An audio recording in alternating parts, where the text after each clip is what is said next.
네, 동덕여대가 다음 주부터 금남의 구역이 된다고 합니다. 최근 벌어진 알몸난 사건 때문인데 네. 어떤 사건인지부터 정리하죠. 지난 6일에 동덕여대에서 굉장히 황당한 사건이 하나 있었죠. 이제 알몸남이 동덕여대를 활보하면서 동덕여대 안에 있는 뭐 강의실이나 이런 곳에서 본인의 알몸 사진을 찍고 그걸 나중에 올렸다가 이제 문제가 됐던 적이 있었는데 이 사람이 이제 행정관리사 자격증 교육을 받기 위해서 이제 동덕여대에 방문했다고 합니다. 이게 이제 3급 자격증 갱신을 위해서 교육을 받는 건데 이게 5년에 한 번씩 갱신을 해야 되는데 이제 이 사람이 들어와서 지금 모자이크 처리가 돼서 잘 보이지 않습니다만 강의실, 복도 이런 곳에서 본인의 알몸 사진을 찍었던 것인데 이제 그러다 보니까 이 동덕여대 학생회 측에서 이런 얘기까지 했어요. 우리 저 사람이 어디 앉았을지 모를 의자까지 전부 다 바꿔달라는 얘기까지 했었는데 그 부분은 이제 동덕여대에서도 좀 한계가 있으니까 받아들여지기 어렵다라고 했는데요.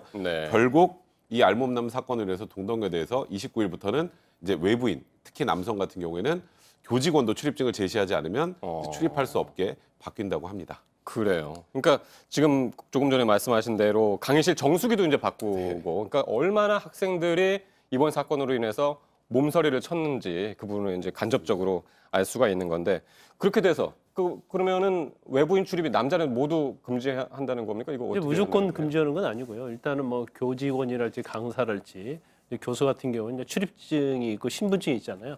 그렇게 해서 출입하게 만들고 그다음에 이제 외부에서 용무가 없는 사람 이제 들어오지 못한다는 거죠. 그리고 대학교 같은 데 보면 사실은 운동장이랄지 이제 체육 시설이 있어요.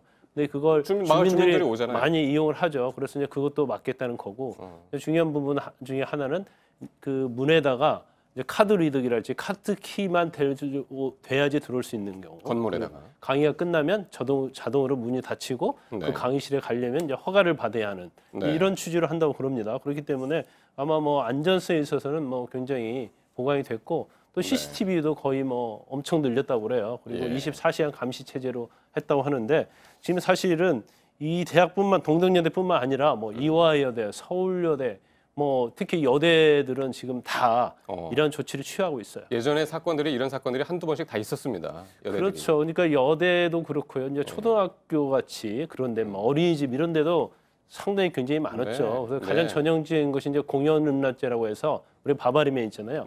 저는 이제 바바리맨이 어떤 학교에서 뭐 공연한 장소에서 이렇게 하는 거에 불과했는데 이게 SNS가 발달하면서 침입을 하죠. 그래서 그 자리에서 자기의 몸을 찍고 그걸 SNS에 옮기는 그러면서 이제 쾌락을 느끼는 이런 범죄가 굉장히 지금 많이 일어나고 있어요. 그렇습니다. 최근에 지금 말씀하신 대로 저는 뭐 초등학교에서도 있었고 또 다른 뭐 최근에는 광주에서도 여대에서도 여대 있었고요. 도서관에서 음란행위를 한 남성들이 잇따라 적발이 됐는데요. 이 사람들 보니까 어린이집 초등학교에서 알몸 촬영한 저 대학생은 2015년 4월부터 올해 10월까지입니다. 이제 분당 지역에 있는 그 상가 내에 있는 어린이집을 돌아다니면서 저런 행동을 했는데 본인이 그걸 올리면 관심을 받는 게 좋아서 했다라고 진술을 했고요. 광주 뭐 여대 열람실에서 음란행위를 했던 저 사람 같은 경우에는 이제 자격증 취득을 해서 공부를 하다 스트레스를 받아서 그런 행동을 했다고 하는데 이제 문제는 이 사람들이 이런 행동을 했을 때 여기서 그치는 게 아니라 이게 점점 대담하게 가면서 이제 좀 강력한 성범죄로 발전하고 전이될 가능성이 있기 때문에 그렇기 때문에 지금 이 여대도 마찬가지고 각 이런 어린이집 같은 경우도 마찬가지고 굉장히 지금 불안에 떨 수밖에 없는 상황인 거죠. 그렇습니다.